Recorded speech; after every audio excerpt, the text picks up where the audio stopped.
What's up, guys? Rob from Legit Binance Gaming here, bringing you another Let's Play. And as you can see, we are here in the lands of Victoria 2. We are continuing our Paradox series Let's Plays here on the channel. And we just did our Crusader Kings 3 Let's Play as Sweden. And so we're here in the lands of Vicky 2. Now, I do own EU4, but I don't really know enough about the game to feel comfortable doing a Let's Play. It's probably the Paradox game out of the four grand strategy games of CK, EU, Vicky, and Hoi. It's definitely the one I've played the least.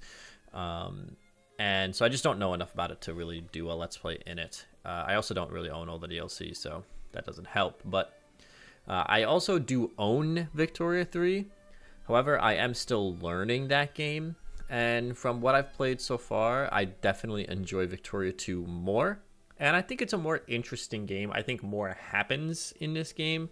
The AI in Vicky 3 sometimes falls into that nothing ever happens mode. And I think this game has a lot more wacky shenanigans that go on. So if you're unfamiliar with Victoria 2, or the Victoria series in general, you play from 1836 to 1936 during the Victorian Age, where nations were colonizing and industrializing at a rapid rate. And so some of the major events that could potentially happen in a game, the formation of Germany, for example, the scramble for Africa and the colonization rates there. You can also colonize parts of the Pacific. You can colonize the rest of the United States. You can colonize Canada. There's many different things that you can do in this game, which are a lot of fun. And I've had some pretty successful games in the past. I did a really good Sweden game, Super Germany. I did a USA game. I think I did a Canada game at one point.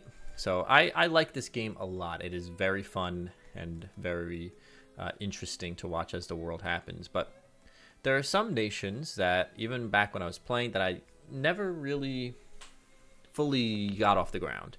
One of them is an Arabia game, which forming Arabia, super easy. You literally just start the game as Nejd, immediately declare in Hejaz, and if you do it right, and Yemen joins the war against you and makes war goals, then the Ottomans can't join against you. You annex Hejaz, you form Arabia.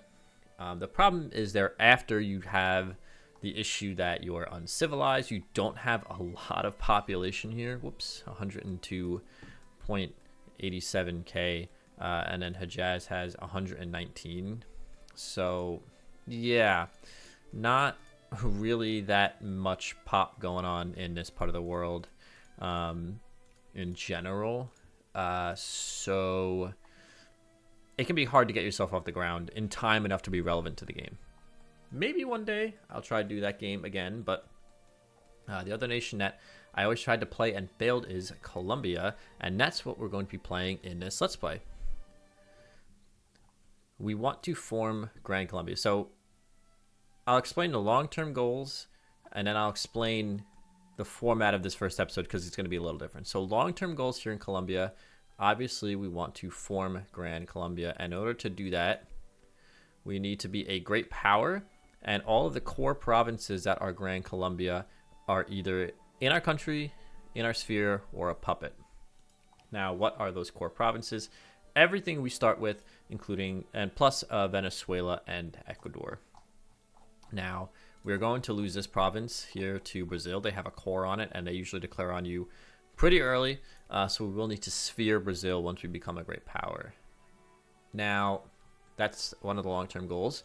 We also want to participate in the colonization of Africa. I think the colonization race in Africa is honestly one of my favorite things to do in any Paradox game ever. I love the scramble. I love the intricacies that go into it when you're fighting with the AI for certain provinces and the setup that goes on to that. So super duper fun.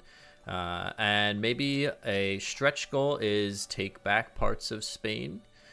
Spain and Portugal obviously colonized most of South America. And so I think it would be kind of interesting and fun to do a little bit of like a reverse conquering. We go back to the people that colonized most of this land and, take parts of Europe. I think that'd be kind of interesting. So those are our long-term goals for the campaign. Now, short-term goals. The first opening move we're going to do is we're going to go fight Korea and China.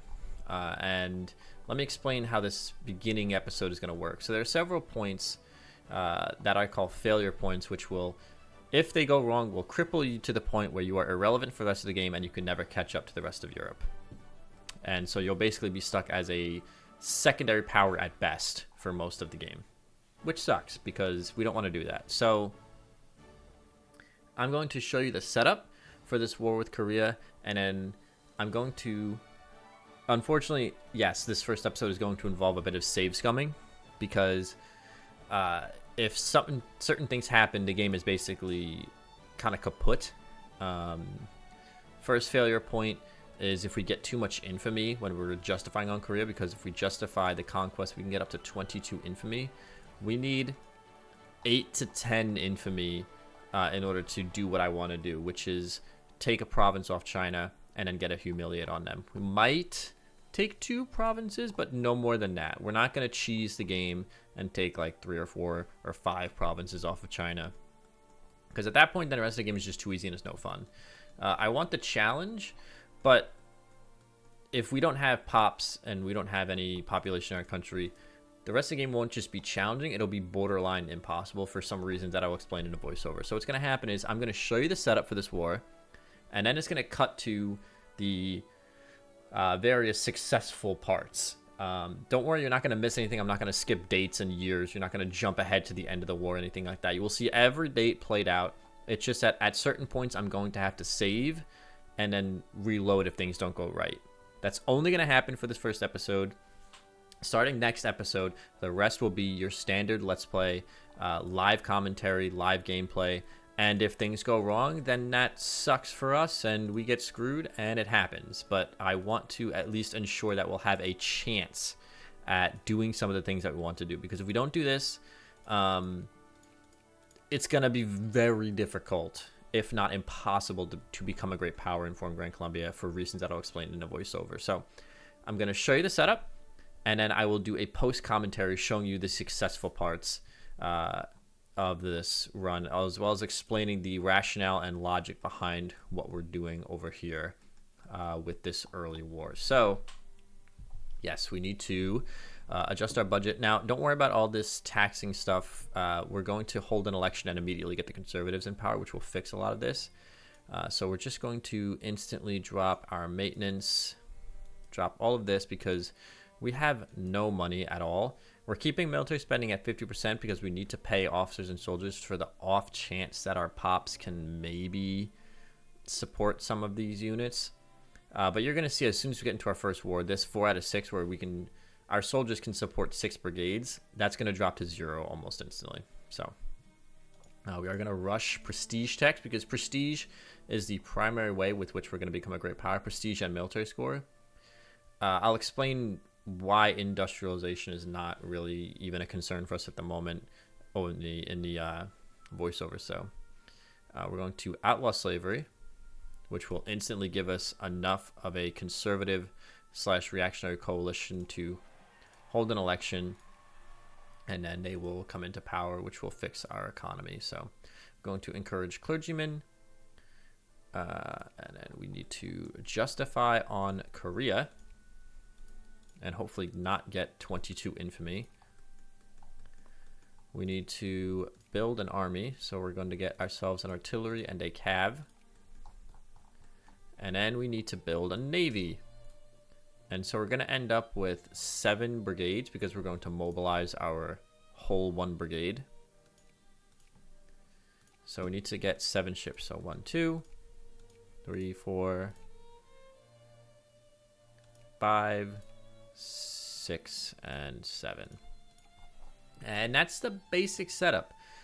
So I'm going to go ahead and micromanage our economy, because we need to start buying clipper convoys and buying the items that these units need ourselves in our trade menu. Otherwise, it's just not really going to happen. For some reason, the AI is not very good when you're this low on the totem pole about buying things, because the way I understand this game works is that resources go to market, and then it goes by rank who has access to those resources. So, you know, if everyone above us is trying to buy Clipper convoys in rank, they're going to get it before we do. So we need to kind of micromanage these needs. So yeah, this is the setup. You're going to join me at each success point, which is why you might see cuts. Just going to be honest with you, the beginning of this game is very tenebrous or tenuous as to whether or not it actually goes off without a hitch. So I hope that's not disappointing to too many people, but I just want to give us a fair shake at actually making this happen. And yeah, so you will join me in the post commentary. Here we go. So the reason that we're starting off with this war with China is because we need population. Flat out, period, bar none. We do not have a lot of population here in South America. And if you don't have population, you can't field an army. If you can't field an army, there's not too much you can really do. And as soon as we get into our first battle, and you can see there we got 18 infantry, which is a little bit more than I was hoping for. I was hoping for 17, but we're going to be at war with China for a long time, so the infantry will burn off. Slowly, granted, while we're at war, but it will burn off enough, so that's not too bad. And don't worry, at the end of this episode, I will have a list of all the major world events that happened during this voiceover. And at the beginning of the next episode, we will go over and I will show the different provinces that changed hands and stuff. But as soon as we get into like our first battle, in the top corner for our military score, where it's going to say 6 out of 6 on our regiments, that's going to say 6 out of 0 real quick. We just do not have population. We do not have soldiers, and it's very difficult to field an army with such low population. So that's the rationale of doing that. You know, first war with Korea and China and taking some provinces is, quite honestly, it's just going to give us an army in order to do things. Like, I've tried going through the normal route of, you know, annexing part of Sokoto, part of Ethiopia, part of Oman, and you just don't have the population to sustain an army, to the point where even wars against uncivs like Ethiopia and Sokoto become very scary. And so yeah, that's our main motivation, is getting population. Also, we're going to get a fair bit of infamy from fighting China, so that are going to help us bump our rank up. And you know, this opening part here, you can just see me micromanaging the market, trying to buy up the resources that we need in order to get over to Korea. And if you're going to attempt this on your own, you want to make sure that your ships do not have any sort of attrition before you start getting over there. If they have any less than 100 health, you're really risking them sinking out in the middle of the ocean. So part of the reason why prestige is going to be so important to us to becoming a great power is because industrializing is going to be very, very difficult for us here in South America. Quite frankly, being a democracy in this game kind of sucks. You can't pick your ruling party, and certain ruling parties don't let you do certain things. And unfortunately for us, the Liberal Party and the Conservative Party that we have in power right now, they do not allow you to build industry. You can invest in pop projects, but you yourself as a government cannot build any sort of factories. And so industrializing is going to be kind of up to RNG to a certain extent, like whether or not your pops want to build factories. So that's why prestige and military power is going to be super critical here for us in order to become a great power. So you can see here that we're starting the invasion of Korea. And when I tell you this probably took me like, oh God, I don't even know, like over 10 attempts.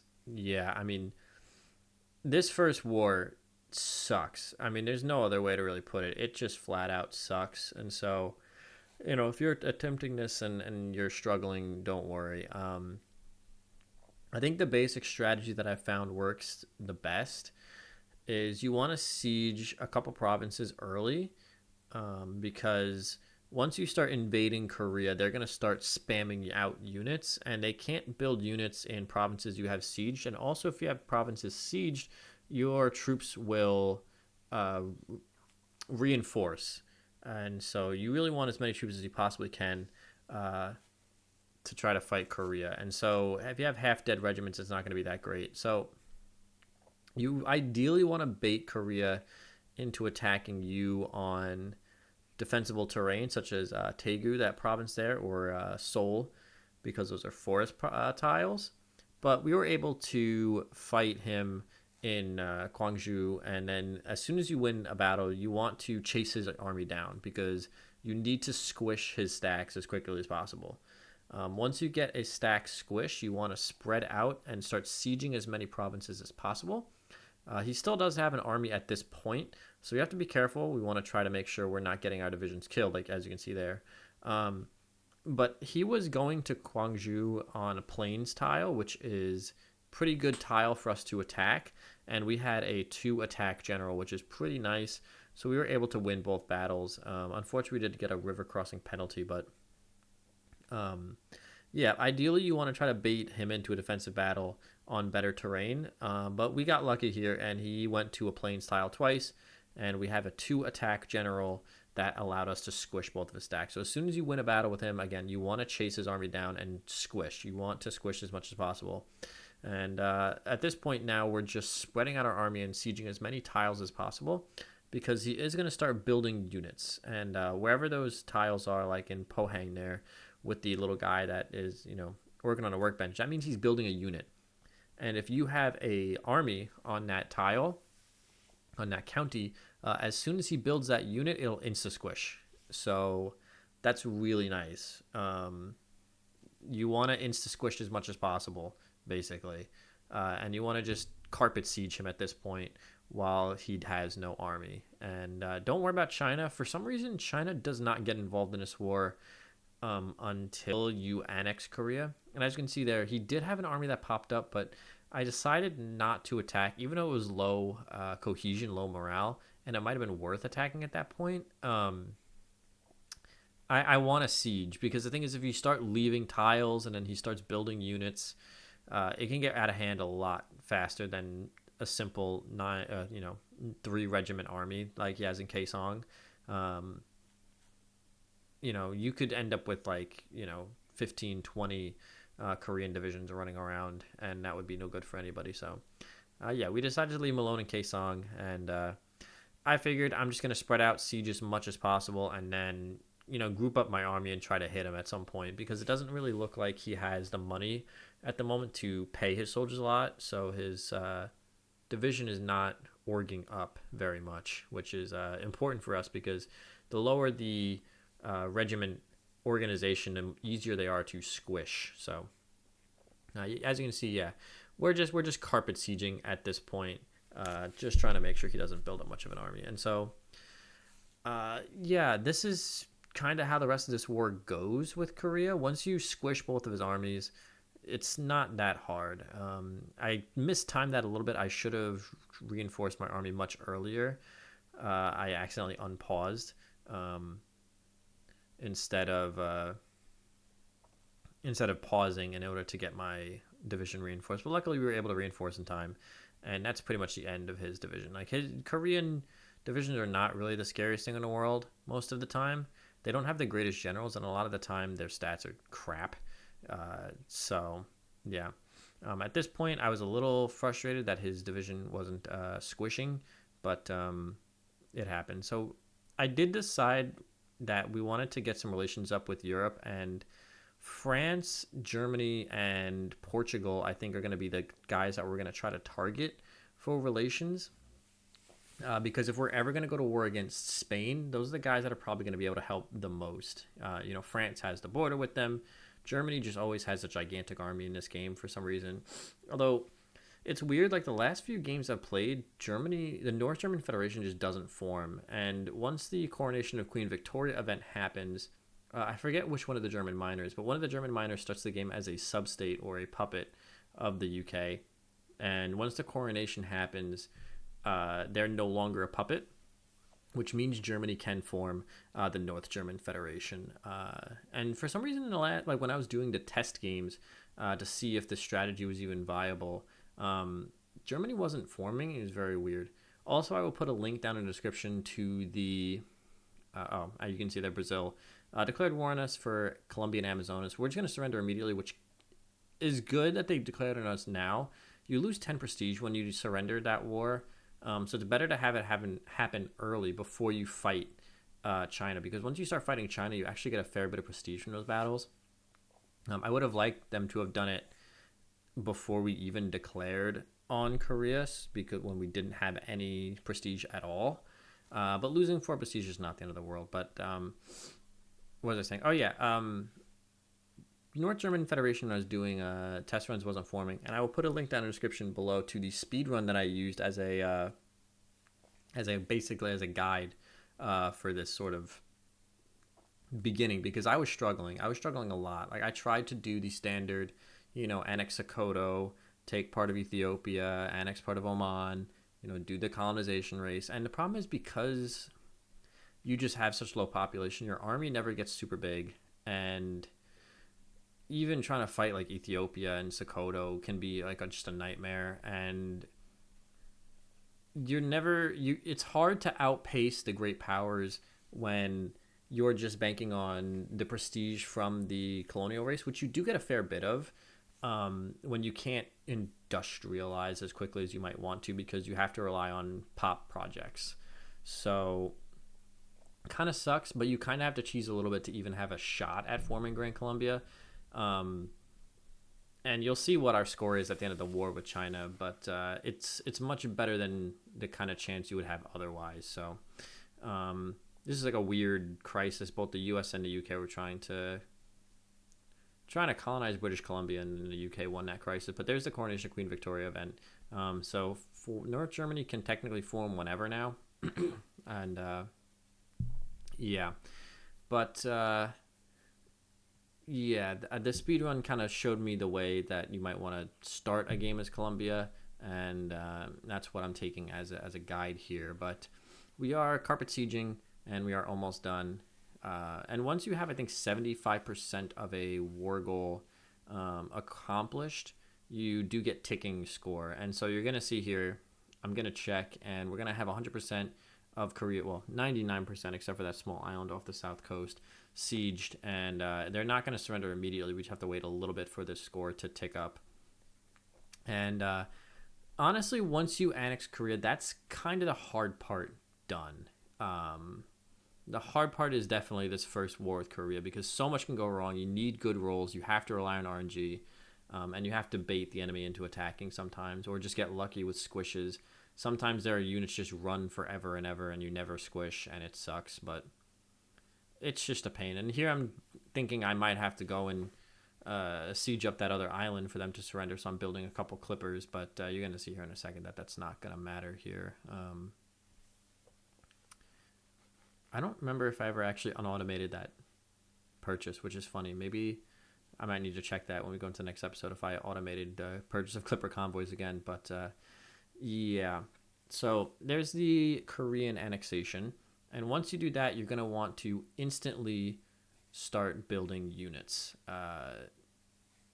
You're going to want to build units as much as possible, because China's coming. Now that you've annexed Korea, China is going to be on his way. And luckily, for some reason, like the battles against China seem to be significantly easier than the battles against Korea. Like, Korea doesn't have great generals, but China's generals are just atrocious. And so it seems to be much easier to actually just stack wipe a lot of the Chinese armies. And we are going to add some war goals eventually, but right now we're just building up our army. I'm still getting relations up with Europe. You can see that North German Federation is not yet formed. Prussia is still the thing that's going on. And so I decided to end up adding some war goals against China. I was initially considering taking a couple states off of China, but for some reason you get a lot more prestige for taking sub-states off China than you do from taking Chinese states. And yeah, I don't know why, but you get more prestige for taking sub-states, so you end up adding some war goals for some sub-state regions. But the war against China is fairly much the same as Korea. You just want to bait them into attacking and then reinforce with your armies. And as you can see, they have, -2 to their rolls because they don't have a general. You can try to stack squish, but it's harder to do against China. and I don't feel like going and fighting in Manchuria. So if their stacks are going to retreat into Manchuria, you see, I just let them go. I have no interest in going into Manchuria, um, like Mukden and all those states there. I just yeah, I'm just gonna let China escape if they want. Um, and that's literally what you just saw is what I just did over and over again. A Chinese division would go into that tile there in Chanshan. Also, I apologize if I'm butchering any of these names. I'm sure I'm not saying any of these Chinese province names right, but I go and decide to unsiege that tile, and then literally I just set my units up in Pyongyang, Hamhung, and Kimchik. And every time he would go into Chanshan, I would just make sure I had my attack 2 general um, hitting the battle first, because I believe it's whatever general enters the battle first is the one whose bonuses you get. So I made sure to have my best general on attack entering first every time, and then we would just simply collapse. So you see here I'm checking out these substate regions, and we end up going for 2 substate regions off of Guangxi because they have very high population, and like I said, we need that for our units. So that's the first war goal we add, and literally you're just going to see me do the same thing over and over and over again. I'm just going to go and squish units in that tile, and that's literally all we're going to do. So where do we go from here? Because spoiler alert, we win our war against China and we acquire their 2 substates. What do we do from here? We're going to end up with a lot of infamy. We're going to need to burn a lot of infamy really quickly. And so the best way to do that is to be at peace. And we do want to start getting ready for the colonization race, because we do have a fair bit of time. I think, if I remember correctly, I'll check in the next episode, but I believe the texts that unlock most of the colonization happen around 1880. It's either 1880 or 1870. I believe it's one of the two. I don't remember. But so we're not going to have, the full run up from 1836 like you would with other nations. So I definitely want to go and fight Oman and take maybe Omani Lindi or Omani Zanzibar. I think Portugal might have already taken one of the tiles off of Oman, but we definitely want to go for Oman because they give you access to some pretty decent parts of the African interior. If Sokoto is available for us to go to war against, we might go to war against Sokoto and take, I believe the tile is called, or the state is called East Hausaland, which is a state that you can immediately colonize off of because there is a state next to it with a high enough life rating. But if they're not available, because for some reason I don't know why, I don't know if there's any sort of historical basis for this, but the U.S. always tries to sphere Sokoto, and again, I'm not sure why that is. I'm not sure why the U.S. AI has such a affinity for this random African nation, but they do. Oh, and if you're wondering how we're going to win this war and take a couple states off of China when we're not going to be able to siege those states and we're going to get negative ticking war score, it's totally fine that we're going to get negative ticking war score because China is going to get even more negative ticking war score for the war goals that they have added, which are, the liberation of Korea. And so their negative ticking war score is going to outpace our negative ticking war score from not sieging down our target provinces. So you don't have to worry about that. Here I'm just building a couple ships. I think I want to go and unsiege that one tile that China has sieged just for the little bit of war score that they may have. And I also noticed that China was sieging up my homeland, so I decided to send a small army back to Colombia to try and fight that. But yeah, as you're seeing, we're just going to bait them into Chanshan and continue attacking. And then we're going to add our second war goal here for that state. Shaosu, I think is called. And literally, this is the entire war. And so, again, long term, we definitely want to try to take some states off of Oman. And we probably want to try to take some states off of Ethiopia if we can. Those are 2 states that allow you to have access to a lot of really good land for colonization. Again, I would love to take a state off of Sokoto. I would have to check in the next episode if the U.S. is friendly with them. If you're not aware the way it works in this game, great powers can increase relations with non-great powers and eventually add them to their spheres of influence. And if a nation, if there's somebody who is friendly with a nation, you go neutral, cordial, friendly, and then you add to sphere. You can also go negative, which is like disdained or hated or whatever. I don't remember which one it is, but as long as you are friendly with a nation, then you can intervene in wars that have war goals targeting them. So if Sokoto, and if the U.S. was friendly with Sokoto and we declared on them, the U.S. could intervene for status quo, which is what happens in the Texan-Mexican War. The U.S. starts off friendly with Texas, and so because Mexico has a war goal on Texas, the U.S. can intervene for status quo. And the U.S. loves to get friendly and sphere Sokoto. So if they're even cordial, you have to be careful, because if they go friendly in the middle of a war, they can still join, even if they're not friendly at the beginning of the war. So it's a consideration that you have to make if they are getting relations up with a nation. So if we can't get Sokoto, that's going to suck, but I think we'll be okay if we take parts of Oman and Ethiopia to get ready for the colonization race. I might consider taking Brunei. That will also allow us to colonize Borneo, which Brunei will eventually have oil, and that's really important. Another nation that you can conquer early in many of your smaller nation games is Johor. Johor has gold, has 3 provinces of gold, I think, either 3 or 2 tiles with gold in it, which is super good for your economy. So if you are a smaller nation early in the game, that is definitely one you could consider. At this point, I'm sending that army home just to go and fight the Chinese army that's invading our homeland, just because if they siege up your capital, it can really start to ruin your economy, and they might get war score and stuff off of it that I just don't want to deal with. So yeah, that's basically the idea for now. Is next steps, we are going to burn infamy for a little bit. We can release Panama, which gives you -5 infamy, and it's okay if anybody spheres them. Like I said, we are on a little bit of a time crunch because we need to become a great power and form Gran Colombia before any nation spheres either us or Panama and builds the canal.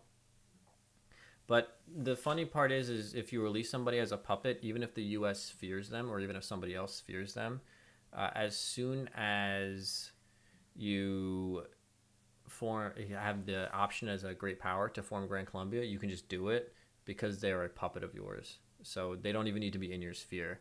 We will need to sphere Ecuador, and Venezuela, and Brazil, or maybe just declare war on Brazil to get that tile back. Unfortunately, we don't have a core on it, which is kind of a pain in the ass. So we would take infamy for trying to take that back. But that's all, again, hinging on us becoming a great power. And I'm not really sure, it's not going to happen instantly. We didn't cheese the game that hard. You can basically become a great power very quickly if you super cheese China, maybe take a couple states, or, go for humiliate, or, burn infamy and then go for another war goal that gives you a lot of prestige. I think liberate country gives a fair bit of prestige, or release puppet gives a fair bit of prestige. I think it's like 10 prestige or something like that, which is crazy. But with the troops that we're going to get off of China, plus the prestige and military score that we're going to get from this war, we should be in a good position to be an active participant in the colonial race. And the colonial race gives you a ton of prestige if you are involved in it, which is super nice. And the nice part is not every country colonizes. Mainly the ones that get involved mostly is Britain, Spain, France, and then occasionally you'll have some other players get involved. Sicily I've seen, Portugal I've seen. Those are the main ones that tend to get involved in the colonization race. And so a lot of times, like, the 7th and 8th ranked nations end up being somebody like the Ottomans or somebody like Russia, and neither one of them really colonize Africa or the Pacific too much. You might see the Netherlands become a great power, and they colonize a large part of the Pacific, as long as nobody's there to really contest them. And so they can become a great power sometimes, but yeah, also this attack, against China is just ticking. It's just ticking. So you can catch up using the colonization race pretty efficiently. And because we're taking large population from China, we're also getting some ports, which is nice. And if you're not unsure how the colonization race works, I'll explain it a little bit more in depth as it happens. But basically, you build ports, you build ships. The ships give you colonization power. And the more naval bases that you have and the higher level naval bases you have, your naval force limit increases, which means you can build more ships, which means you can have more colonial power. That's the basic idea. We're going to run up to a tech called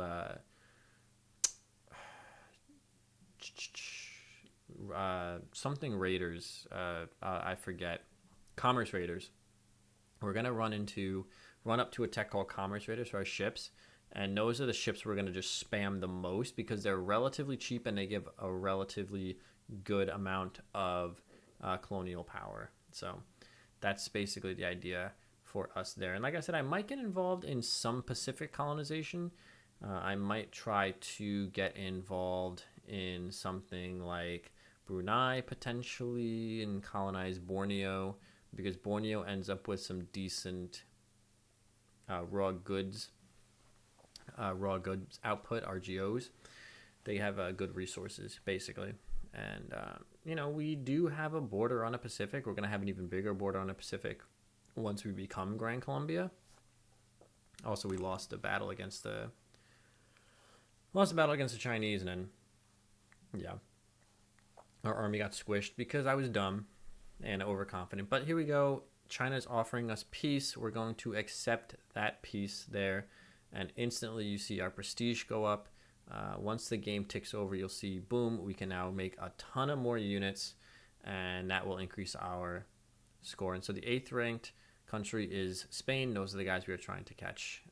But yeah, so here's a list of major world events. Like I said at the beginning of the next episode, I'll go over each of these events. I'll show you the different tiles that change hands and stuff. But I hope you guys enjoyed this first episode. God, it took forever for this strategy to actually go off. But I'm super excited for this Let's Play, and I hope you guys are too. So hope you guys enjoyed. I will see you guys again next time.